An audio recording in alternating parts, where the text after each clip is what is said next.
Let's hit it.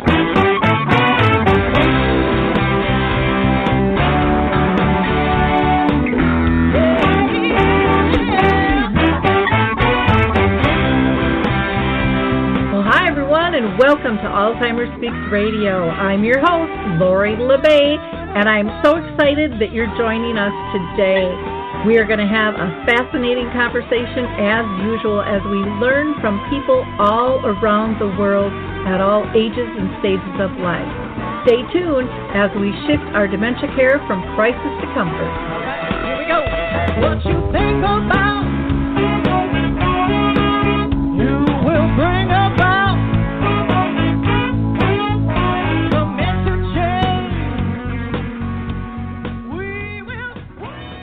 Well, hello and welcome back to Alzheimer Speaks Radio. If you enjoyed our opening music called Clarion Call by the Mark Arneson Band featuring My Adore, you can pick that up and download it at any of your favorite music platforms. For those of you that are new to our show, I'm Lori La Bey, the founder, and my mom had dementia for 30 years. And I decided that we need to get connected to one another and hear the real story from real people all around the world at all levels. And so the show is really about sound information, not just sound bites. And our goal is truly to raise all voices, big and small, those that are diagnosed, family members, professionals that serve them, researchers, advocates, and so much more. And I also have to thank our listeners each and every time because they are so sweet and so wonderful and so powerful with all of your likes, your clicks, and your shares. It's just amazing how many people know about Alzheimer Speaks thanks to you. So again, really, really appreciate your efforts. And I hope that you will share the show that we have for you today because once again, it's going to be a powerful conversation with a woman who is sharing her story of having a parent with dementia and that whole love and loss and processing of things. Now, before I introduce her, though, I do want to give a shout out. And we just put out a new Dementia Quick Tips, which talks about shadowing. And that is where someone is just like right behind you all the time. And it's a common thing that happens with dementia. And I did a short little video. It's only a couple of minutes long, but will help you kind of shift from anger and frustration and just wanting your privacy to really, truly feeling that, wow, what an honor it is for me that somebody feels so comfortable. So let's go ahead and get started with the show. Let me introduce you to our wonderful guest today. We have Marisa Plescia with us, and she is a cosmetic chemist currently living in St. Paul, Minnesota after being born and raised in California. She has 4 graduate degrees, and she's passionate about science, education, and communication. But her tie to dementia is like many of us. Marisa has been inspired to kind of write and talk about her personal journey with Alzheimer's disease over the past decade. And that is because her father had dementia. And so she is really all about giving hope to those that care for somebody with a form of dementia, especially young adults and kids. So welcome, Marisa. How are you doing today? Good. Hi, how are you? Well, I am doing fantastic. I mentioned briefly that, you had a parent with dementia. If you wouldn't mind sharing with the audience when you found out and how you noticed, and just give us a little bit of background before we dive into things, that would be really helpful. Yeah, so like you said, I was born and raised in South Pasadena, California, and I'm actually an only child. So growing up, it was just me, my mom, and my dad, very close-knit family, a huge external family. We're Italian, so lots of cousins and aunts, but it was just the 3 of us in a house. And I was also very fortunate to have a bit of older parents. My dad had me when he was about 47 years old, and my mom was about 36, 37. And so I was also very fortunate to kind of have both parents in the household because my dad retired when I was about 8 years old. So I really had my dad with me at all times. And then really what happened was when I was about 18 years old, we started noticing my dad was not exactly picking up on things as well as he usually did. The difficult part was that my dad always kind of was a little aloof, I guess, if that's like something to say about him. He definitely had some learning disabilities growing up and, in his adult life. So we always kind of noticed he had a little bit of aloofness to him. But when I was about 18 years old, my mom started realizing that it was getting a little worse. And he did own an apartment business in Los Angeles, and she noticed that he was having like a really difficult time with math, especially, and pretty easy math that he was doing, for years and years, and nothing was really changing. And so when I was 19 years old, my mom made the decision to take him to the doctor and get him tested for Alzheimer's. And I was in college at this point, about 6 hours away from home. And so when I was 19 years old, my dad was diagnosed with Alzheimer's disease. And really that he was diagnosed at 19, and he passed away when I was 29 years old, which was a little over a year ago now. So basically, he had Alzheimer's for 10 years, for a decade, and pretty much my entire 20s, being diagnosed when I was still really a teenager, and then passing away before my 30th birthday. Oh, wow.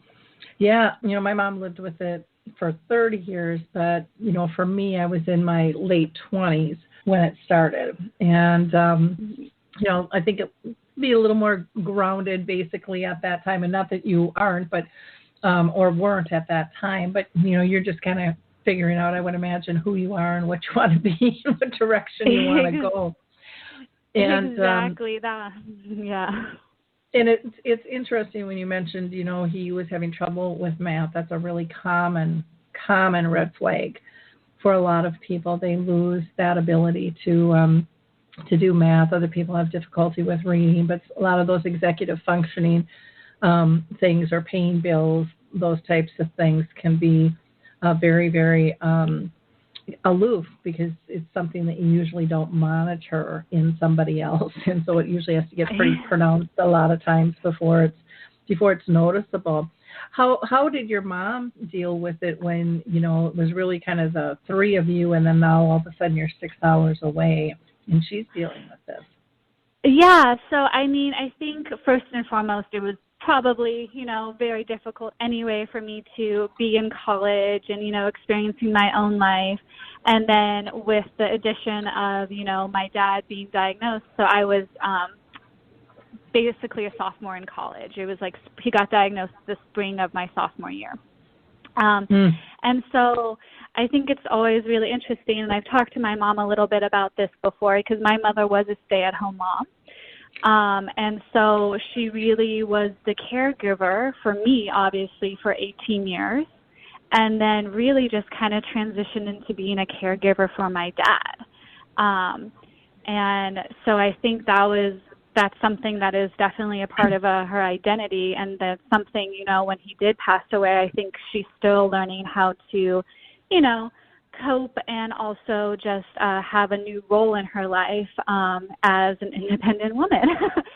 But I think, too, what was always really clear to me and was expressed to me by my mother is that she realized that, I was 19 years old, like you said, and I was finding myself. I needed to go out there and find myself, and I needed to develop my own life and create my own life.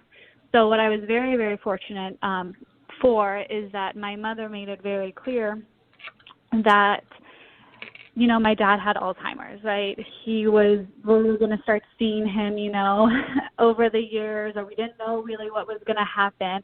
But she wanted me to have my own life, and she wanted me to have as normal life as possible, with me being able to do what I want.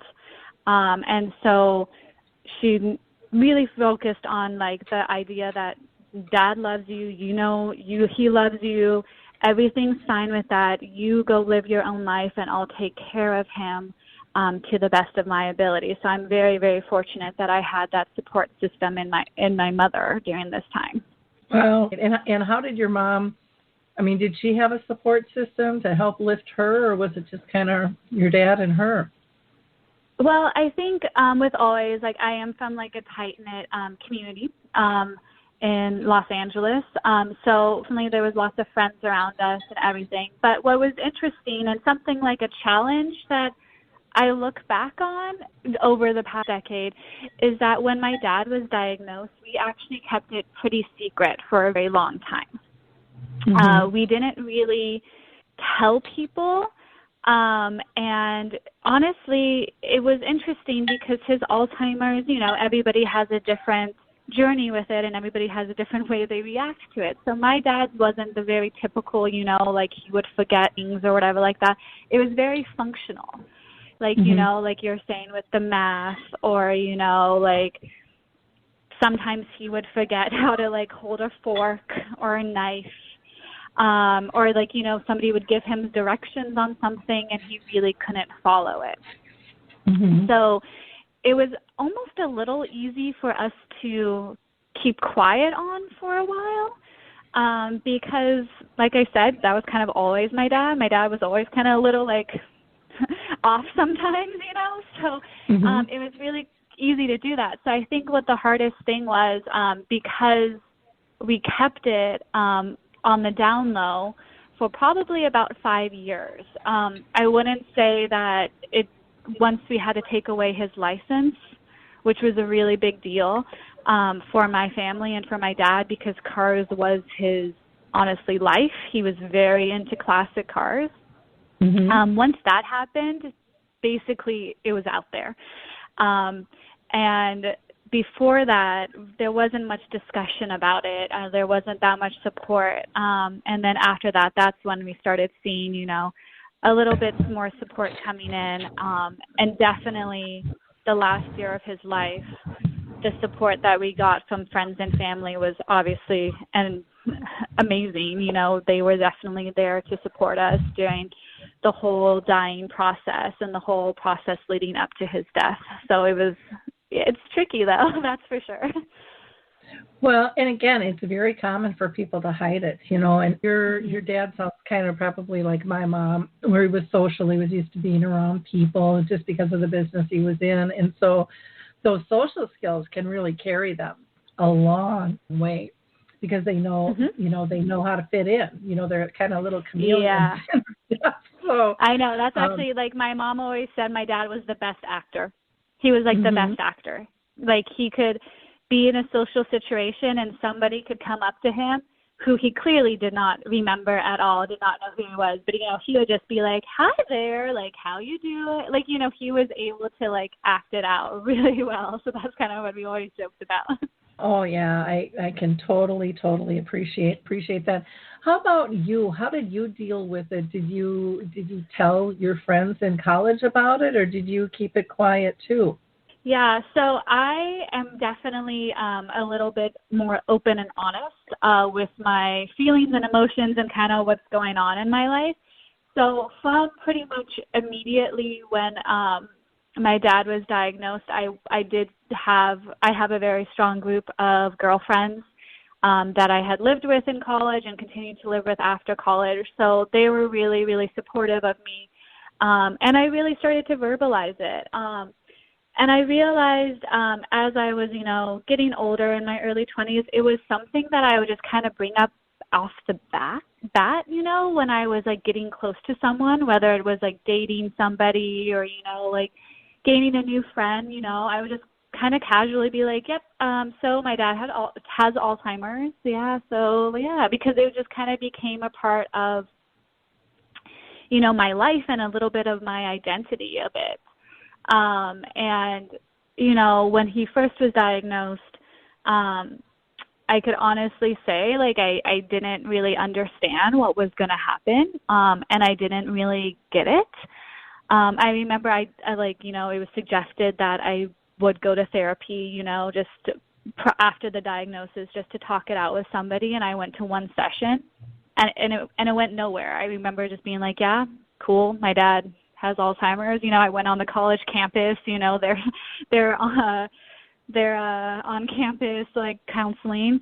And then I honestly say, like, for me, I knew he had it, but I was just kind of always thinking in the back of my mind that nothing was really going to change, that it was going to stay stable, or, he was just going to, I didn't really think he was going to necessarily get better, but I kind of did, because I'm also a chemist. I'm a scientist, so I kind of was like really believing in modern medicine, and I always wanted to try new drug therapies out there, or new programs, so I didn't really, I could honestly say, understand completely how it could change our lives and how he was going to digress and progress as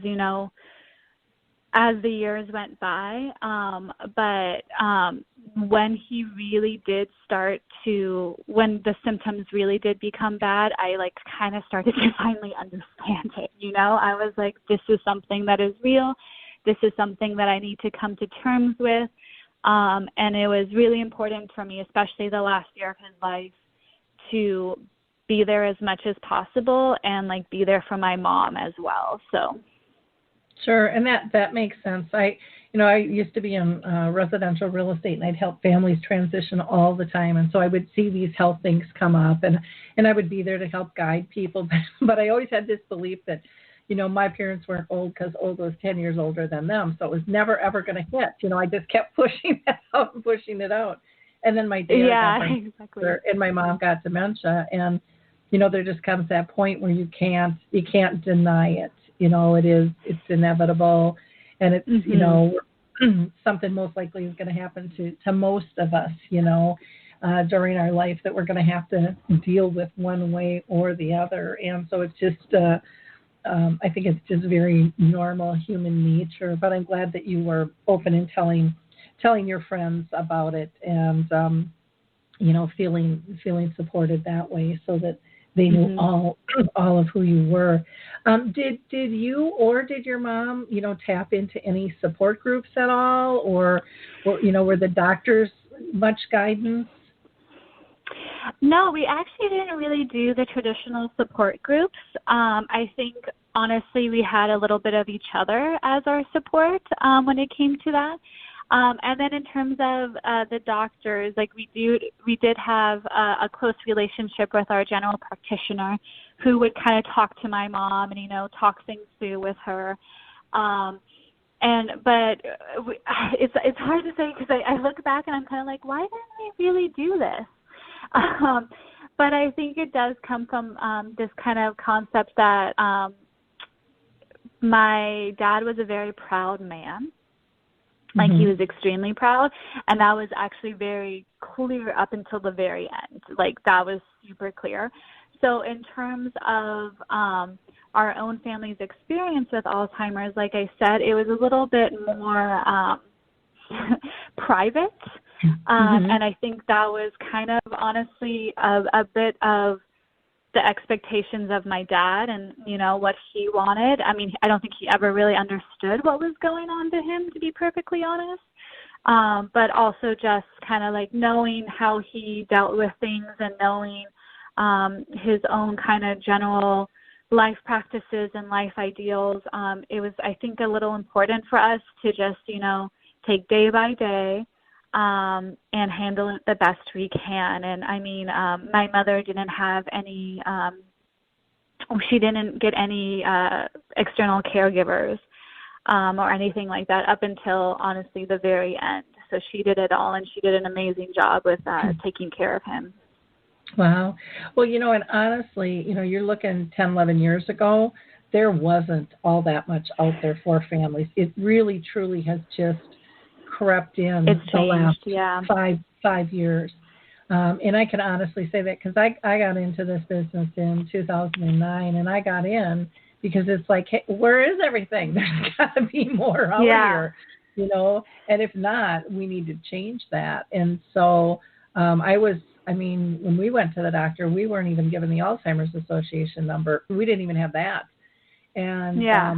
but there's so many other things out there in different ways that you can get educated or find support nowadays through, if it's memory cafes where people with dementia and their partners come, so it's more of a peer group versus a support group. There are, chat rooms all over the place, tons of books now where there didn't I used to be know, yeah. much of anything. So, in dementia-friendly community initiatives and things. So, looking back when you said, why didn't we? And part of it probably was because there really wasn't that much out there in your face that you even know exists.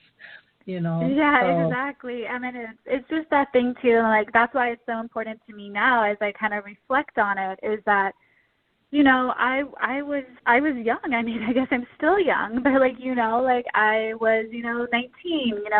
I didn't have anybody else around me that was experiencing the same thing. Obviously I've had friends that have had parents that have had other diseases such as cancer. But, with Alzheimer's, it's such a different kind of experience because you're really starting to lose the mind and personality of your loved one. And for me, at least, that's why I'm really passionate about speaking out now, is because I don't think there's a lot of support for young people, too, with parents with this. You think of Alzheimer's as a disease that, your parent gets when you're in your 40s already. You have your own family, which is like a support system on itself. You have your husband, your kids, or your wife, whatever. But for me, I was just a college student, I was more I don't think I was more concerned, but, I was concerned with getting good grades, getting my career going. I'm obviously really passionate about education and being educated. So I was going to grad school, I was getting all those things up and running. And, at the back of my mind was always that concept, though, my dad has Alzheimer's, how am I going to deal with this? What if something happens? Am I going to move home? Am I going to do this? It was kind of always there. Yeah. Oh, yeah. Yeah. I can definitely see that. What were, if you don't mind sharing some of the surprising parts of the progression of the disease, the challenges as well as some of the positives that you and your family and maybe some of his friends experienced? Yeah, so I think, like I said, not really. I mean, I had a grandmother with dementia, but that was, by age and everything like that. So, having to see my dad, get diagnosed till the very end, it was interesting to me because for me, that idea of Alzheimer's is always that he forgets stuff. The person doesn't remember, stories from the past, or, that necessarily wasn't the case with my dad, right? It was, like I said, kind of that functional, he started losing the ability to, just comprehend in general, I would say is probably the best way to see it. And, just started doing some weird little things every so often, I remember one time I caught him trying to eat with his knife, like soup or something. I was like, what are you doing? Just those little different things. And then you actually in the intro you mentioned shadowing. That was a big part of my dad's experience with Alzheimer's. My mom always said there's my little shadow behind me. He was attached to her at the hip. So I think one of the challenges was really just kind of the external world kind of dealing with having somebody there that, was having these clear kind of comprehension issues. We tried to keep things as much as normal in terms of our social outings. My mom took him everywhere. We took him everywhere. Our family's really into Disneyland. So we would still go to Disneyland. We would still go to trips. We would still go to restaurants. We would still kind of do everything like that. But to see others try to handle my dad or see us trying to handle the situation when it was he didn't understand something or he couldn't read a menu or something like that, and to see others' reactions was always really interesting for me. And I feel that was a challenge because I do feel people just sometimes don't understand what's going on. You know, they don't get what's going on. And so they get either like a little uncomfortable, or they get a little angry, you know, or they just have different reactions that, like, you want to pull them aside and be like, excuse me, he has Alzheimer's. Like, you know, like, calm down. So I think that was, like, definitely, because it's not like, you know, it's not like it's plastered all over his face. So it wasn't like he was in a wheelchair. It wasn't like he looked like he had something going on. His body was strong, you know. So I think that was one of the big challenges, including with family too. You know, like I said, we come from like a huge Italian loving family. But you know, there was like, no, like he can't do that, you know, or like, this is something that's going on. Like, there was just different instances like that. But I would say that was probably the biggest challenge. And then taking away my dad's license was like a huge challenge in our family, because that was his independence. And that, you know, you hear about the different stages of Alzheimer's and how they can react, and that's when his angry phase really started. Because he was upset. He was super angry. He didn't really understand why it had to happen, and then next thing you know, he can't drive, and my mom's driving him everywhere. And that was a very difficult moment in the journey, 100%. And I think it's one that, you know, there's so much, and even like with COVID, I think is making us appreciate the little things that we overlook, you know, in terms of what makes us feel good, what do we appreciate, what are we really grateful for, and until something like that happens, you don't really know. And I mean, my big joke with myself is like, I don't like bringing my car in to get an oil change, because, you know, I might have to do something in that 15, 20 minutes, you know. Exactly. And so, you know, you think about losing something that you've always just kind of taken for granted. You know, it's kind of a pride thing when you first get your license, and then we kind of just take it for granted that we have our independence and we can get around and things. And so much of it, too, I think, is how we project, how we feel society is going to look at us differently. And, and, you know, we need to do a lot more education there. We have to get a lot better transportation set up, too, as people age or have, you know, situations such as Alzheimer's that they're dealing with. Exactly. Sure. But I think, like, in terms of the positive, like, I always say, like, my relationship with my dad prior to Alzheimer's was very strong already, but I think it really grew because of it. Because, you know, like, my dad was always there, obviously, to take care of me as a kid. You know, he was always that strong influence in my life. But then, you know, once especially like the last year of his life, the last maybe year and a half or so, you know, like, I really did have to step up a bit to be there for him in ways that I, like, didn't really think I was going to ever have to do, you know, showering him, taking him to the bathroom. But we kind of developed, and I think this is, like, I look back and I'm like, I don't know how people actually, like, saw this, but, like, I kind of developed, like, a weird little, like, cute relationship with my dad where I'd be like, that's my dad. Like, you know, like, I kind of almost, like, we kind of just had this, like, very, like, innocent little relationship. And I really enjoyed that, because all we were doing is making each other happy. You know, I was making him happy. Just being there with him was happiness for me. So it was just like our bond only got tighter because we were just, you know, there was no focus on any of the other stuff going on in life. Like, when I was with him, it was just focusing on being there. Yeah, I think, you know, to me, I always talk about how I found out that there were different levels of unconditional love that I didn't know existed. And my relationship with my mom, to me, was actually a very spiritual one, because it was so authentic. Both of us just showed up so authentic, and we accepted each other no matter what was going on. And that, when you think about it, it's so rare in the everyday world, where you can just show up and be who you are and not have to pretend or to try to meet somebody else's expectations. And that emotional freedom in and of itself is huge, to be able to do. And you also mentioned about the innocence, and to me, I relate it to children. Children don't see deficits. They just see another person to play with. So it doesn't make any difference who they are, what their situation is. And I never even really realized that until my daughter was in kindergarten. And we went in for her conference, and the teacher goes, "Oh, your daughter, she's so special." And I'm like, "Oh, how? That's nice of you to say."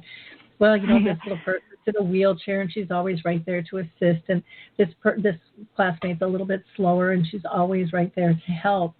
And I just laughed, and I said, "She's not special." And she's like, "Oh, yes, she is." And I said, "No, she doesn't see what you see. She just sees another kid, and she wants to, just lift everybody up so that they can get out and play. Let's go through this."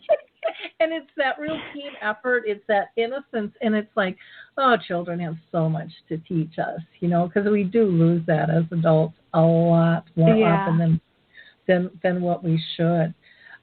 Exactly. Now, I wanted to ask you, you had mentioned that your grandma had dementia. Was that your dad's mother, or was that your mom? Yes, that was my dad's mother. But it was, very late in life, like once she was already in her 90s. Kind of like the expected, I hate to say the word expected, but a different kind of dementia or Alzheimer's that my dad had. Honestly, my dad's Alzheimer's, the kind of idea that, or like, what we've been told by doctors, that it was probably a bit more of related to head injury. Mm-hmm. He was kind of a daredevil, to be perfectly honest, in his younger days. And there was always stories of my dad getting knocked in the head or doing something. Like, there's this famous story, infamous pretty much story of my dad, like, that when he was like a kid, he like went underneath a house that was being demolished, kicked a few 4x4s, and then the porch fell on his head. And oh my God. And he showed up at my grandmother's house with like, his head was like as big as a watermelon, as she said, and like they just kept going. I don't even know if he went to the hospital. So like, I think like, when everything happened, it was kind of more related to the head injury, kind of from his younger days. So, yeah. Yeah, that's kind of typical back in the day. I mean, I look back and think, gosh, we didn't wear seat belts and we didn't do this, and pregnant women smoke and drank, and I mean, everything has changed so significantly in terms of how we look at it. I have a granddaughter, and every time she gets a scratch, a bump, or a bruise, she needs a Band-Aid. And it doesn't, you can't even see it half the time. There might not be a mark there at all, but she is the Band-Aid queen. Everything's got to be taken care of immediately. When I was growing up, you got a Band-Aid if you were bleeding, but a little scratch, not so much, or a bruise and things. So yeah, the way we look at things is very, very different. I wanted to ask you, in terms of your journey and kind of, you talked about really kind of coming to terms with your dad's diagnosis, and you just seem like you really fell in sync with him and accepted him for who he was in the moment.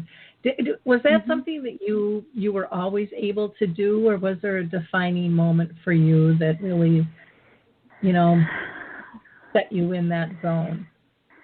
I can't really say there is a defining moment, because I think it honestly came also with maturity a little bit. When I was in, as you're, like when you're in your young 20s, you're looking at things differently than when you're mid-20s and your late 20s, and I know it will continue to change. But I really think, like, there were times that I was clearly frustrated, with what was going on, or, certain ways he was acting, I think it's just natural to get frustrated a bit. Yep. But it was, I don't want to say there was a defining moment, but I just kind of realized as I got older that, like, like this is my dad. I love him so much. You know, obviously I need to be there for him, and I need to be there for my mother too, but I also need to be there for myself. So I'm just going to take one moment at a time with him, you know? And I do say, like, the last year of his life was pretty difficult. Like, I to be honest, I didn't really understand how you can die from Alzheimer's before experiencing it. Like, I was like, well, okay, like, you know, people die from Alzheimer's, but how does that really happen? And, you know, in the last year of his life, you could just see his body starting to shut down in different ways. And, you know, the first time he went into the hospital in that year, it just kind of, like, put things a little bit into perspective. You know, it was like, okay, this might be near the end. Like, we need to really, like, be there for him and appreciate, like, the time left we have with him. So, like, I will say, like, there was one moment in that year that was really difficult for me because my mom did make the decision to put him in, like, a Alzheimer's daycare once or twice a week, you know, because she was just, like, he was needing so much help that she couldn't get anything done. So she put him in a daycare, and he hated it. Like, he absolutely hated it. And I walked in one day. I came in. I live in Minnesota now, but, you know, my parents still live in California. My mom does. And I came in for the weekend, and we went to go pick him up. And she was like, okay, just warning you, he, like, really hates it here, so he might be, like, a little angry. And I was like, whatever. Like, it's my dad. Like, I'm used to that, you know, kind of thing. And then I, like, walked in, and he was livid. Like, he was very, very mad when he saw me. Like, he recognized me. And that was, I'll talk about that after. But, like, he got very mad and, like, kind of grabbed me and just was like, hey, get me out of here, like, very angrily.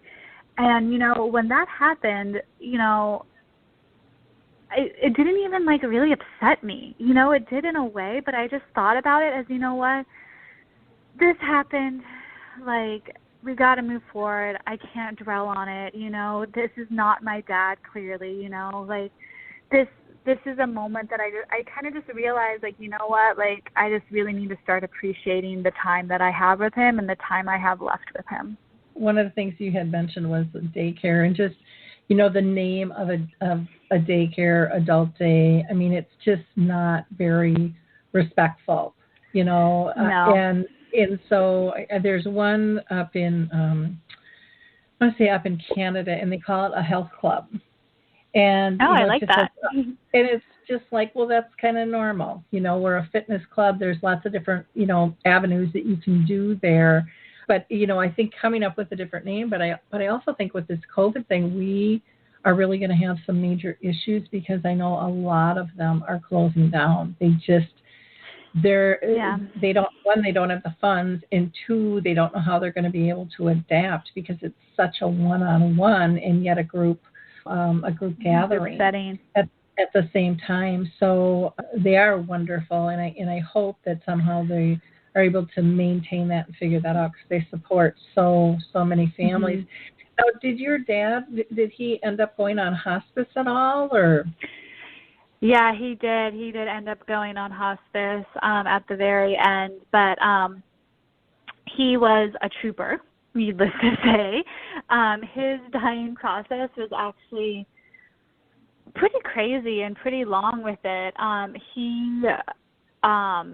It took him 26 days, basically, was his dying process. He did not eat for 17 days. Before he passed away. And so we kind of had that situation, and, you know, I was really a little unfamiliar with the hospice system before. Obviously, like, you know, I was 29, you know, didn't really have to deal with that. So the hospice left pretty much. I forget how long, you know, they were there for. But he was on hospice, but the nurses left. And so we were extremely fortunate that my mother's sister-in-law my mom's brother's wife was a former nurse.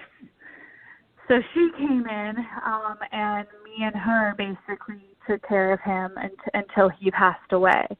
And that was an interesting experience, like, it was definitely hard to watch his body, degrading so much, but like he was being stubborn, and that's what we were kind of joking. Like, he was stubborn until the very last end, because very last moment, because it was just almost amazing that he was still keeping and hanging on, especially like not eating for 17 days. Like, what? Like, eating origin. Wow. Yeah, and I had no IV. Yeah, it was kind of crazy.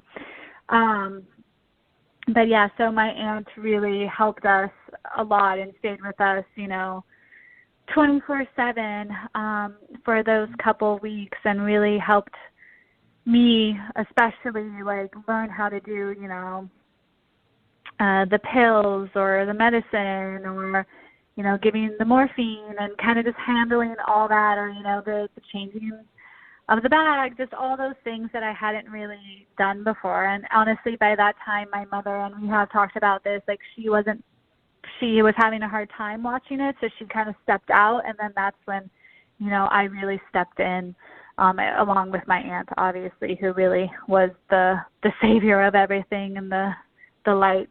So, but what I kind of mentioned this a little earlier, but like, when people ask me about, my dad dying from Alzheimer's and like how you feel and blah, blah, blah, like, the one thing that I always say is that I am actually extremely grateful, because my dad recognized me and my mother till his very last breath. Wow. We didn't have to experience the hardship that I know thousands and thousands of people experience, where, their parents don't recognize them anymore. Their loved ones don't recognize them. That was never the case with us. I honestly, like I said, like, I kind of came and went a bit because I lived in a different state, and actually prior to living in Minnesota, I lived in Europe for a few years. So I was home a lot, actually, for somebody that was living abroad.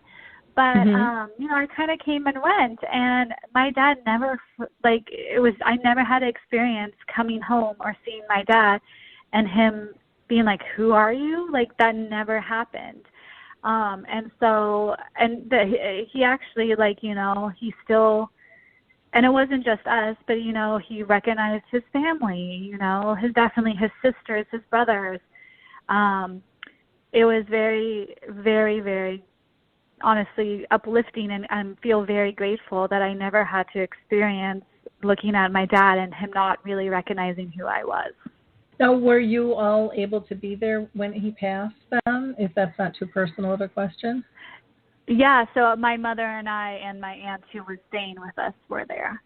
Yeah, and I had experienced that before in my past, when my grandmother passed away when I was 17, and I was there for that when she took her last breath. And when my dad was there, that was very important, is that I really wanted to be there for his last breath as well. And fortunately, we were able to be there. It's such an honor, to be there. I know it's spooky for a lot of people, and I've had the honor of being there for many people who have passed. But when my mom passed, she actually came to me in dreams and said, "You can't be here," and I'm like, "But yeah. I'm that person. What do you mean?" Yeah.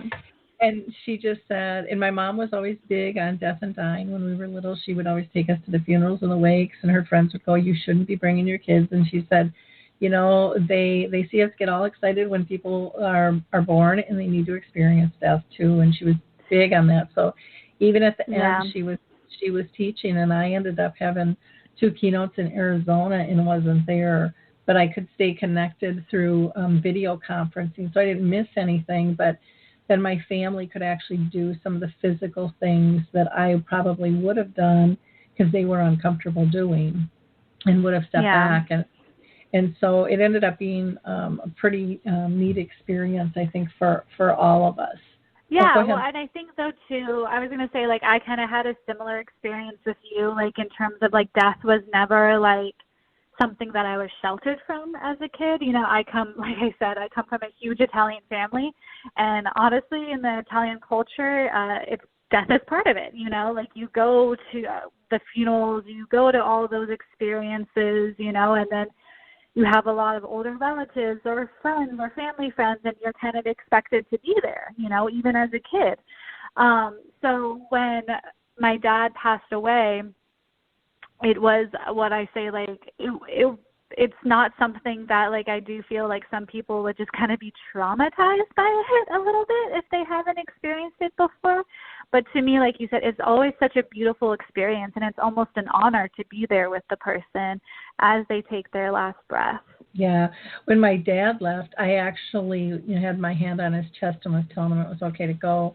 And I can still to this day feel the electricity that went through my body as he left his. Mm-hmm. It was just, and I was like telling my brother, touch him. And my brother's like, what? I don't feel nothing. You know, it was just like, you know, the hair on my arms was standing up. I mean, it was just, it was unbelievable. Absolutely unbelievable.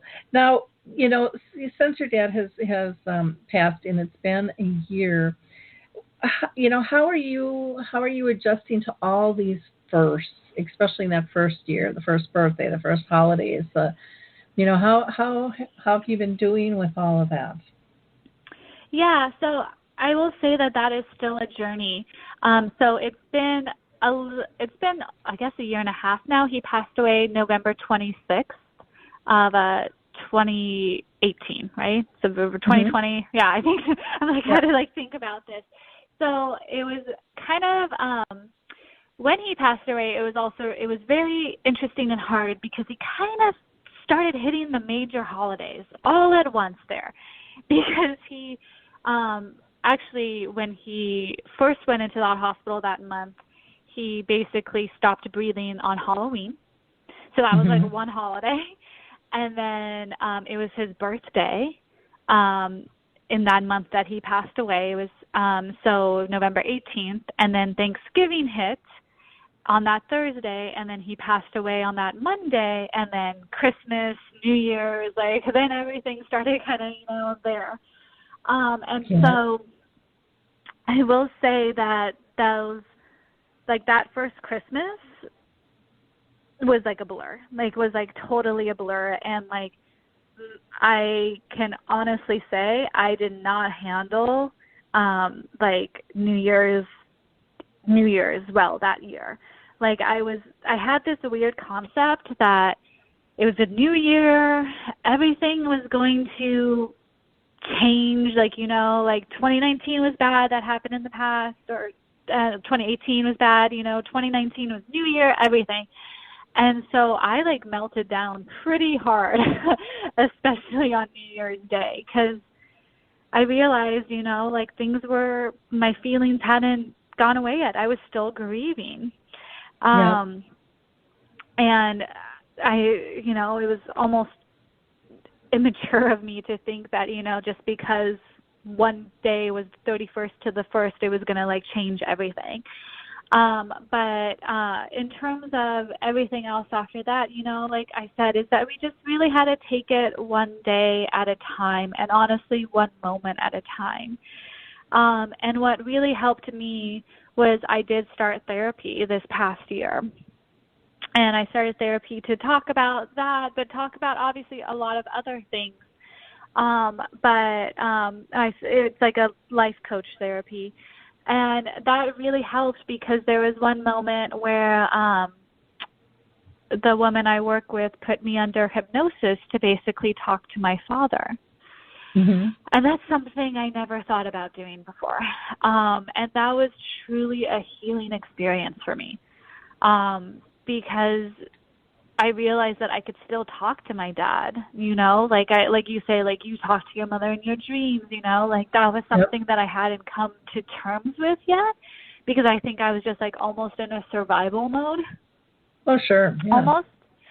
And so it was really once I kind of let loose and realized that, like, I can manifest my dad in my own thoughts, my dreams, my experiences, it really started the healing process. And, once his anniversary of death came along, it almost was like, okay, this is another day. Obviously, it's like kind of an important day, but I'm just going to do my best to talk to him during that day. Mm-hmm. And, I wrote him a letter, and it really helped. Oh yeah, I can imagine. I think it's so important to, feel those emotions and still feel connected. To me, that was one of the gifts of, with my dad with his brain cancer and my mom with dementia. Wouldn't wish either of them on anybody, but it really brought me even closer to them, and we were always very, very tight. But it was just a whole different level of getting to know somebody and to be trusted by somebody, and to be able to be that person that can now bring them comfort after all their sacrifices and things they did, raising me and stuff. So, yeah, there's a lot of good that can come through this process. And, anytime you lose somebody close to you, it's difficult. But when it's parents is a very different loss than, even if it's a good friend or, a relative. It's just, every relationship is a little bit different. And I think sometimes we tend to think, well, it's a death, and we put it all in this category, and then we start judging ourselves, thinking others are judging us on how we grieve and how fast we're supposed to process things. And, everybody processes it differently. And I think, it's an eye opener when you realize that for yourself, that this is okay that I'm doing this, and this is that I have these feelings.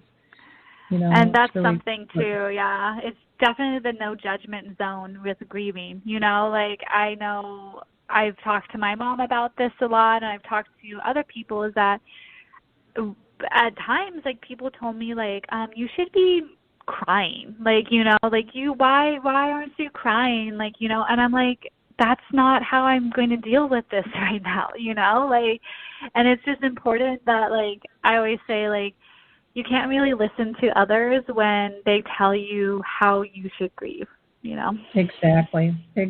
Everybody takes the process in a certain period. When my dad died, I did this, like, spinning where I would just relive it and relive it and relive it and relive it, and I couldn't get past. And it took me, I bet, 1.5 years to get out of that loop. And it was just such strong emotions that I felt. And people are like, well, come on, snap out of it. And it's not that easy all the time, and and everybody has different relationships, and they project that, their relationship is just like your relationship, and it's not. And so, we have to be a little more forgiving and accepting of those things. Well, Marisa, this has just been such a fascinating conversation, and I so appreciate your honesty in terms of sharing your story with your dad and your family. If somebody is listening and wants to reach out to you, is it okay if they shoot you an email, or would you prefer a call? Yes, email would be great. First of all, thank you so much for having me. I really enjoyed talking to you, and then also just expressing what I am feeling, and then also, like, just kind of learning even a little bit about what I'm feeling right now and how I've interpreted everything that has happened in the last decade. So thank you so much, and thank you for all that you do for the Alzheimer's and dementia community, definitely. But if you want to reach out to me, that's 100% okay. As you can tell, I'm a pretty open person, and email is the best way to reach me. And I do you have my email already listed somewhere, right? Yep, I have it as M and then Plescia, PLESCIA 29 at gmail.com. So again, thank you again so much, because I think by having these conversations, it helps the next person have their conversation. and just feel a little more Exactly. comfortable opening up with others. So again, to our listeners, I would just ask that you like, click, and share this program. I think it was so informative, and Marisa just did such a nice job being her authentic self and sharing her story. And I think more of that needs to be done, not just on the radio here, but, when we're having a cup of coffee or talking with somebody, if we know them or not, sharing stories is powerful, and it gets you in that authentic space that allows someone else to be their authentic self. And so never, ever underestimate the power you have to make a difference in somebody else's life. And in wrapping up, again, I just want to thank you all. Marisa, thank you again so much for taking time. Know that you can always go to alzheimerspeaks.com. That's our main website. From there, you can get to the radio show. You can get to our blog. There's information on dementia chats where I facilitate conversation monthly with people who are living with dementia. And they have wonderful, wonderful insights and tips for us in terms of how to deal with dementia in different situations. And we also have the Dementia Quick Tips, which are things I always wish somebody would have told me when I stepped into the puddle of dementia with my own family. So again, thank you all so much. Have a blessed week. Bye now. Well, hi, I'm Lori La Bey, and I wanted to tell you about Alzheimer Speaks, which is another great podcast. You see, my own mother lived with dementia for 30 years, and I felt lost. Did you know every 3 seconds someone in the world is being diagnosed with dementia? Odds are it's going to hit your families too. We want to help you connect to services, products, tools, research, and stories so you can be prepared. Please subscribe to Alzheimer Speaks on your favorite podcast platform.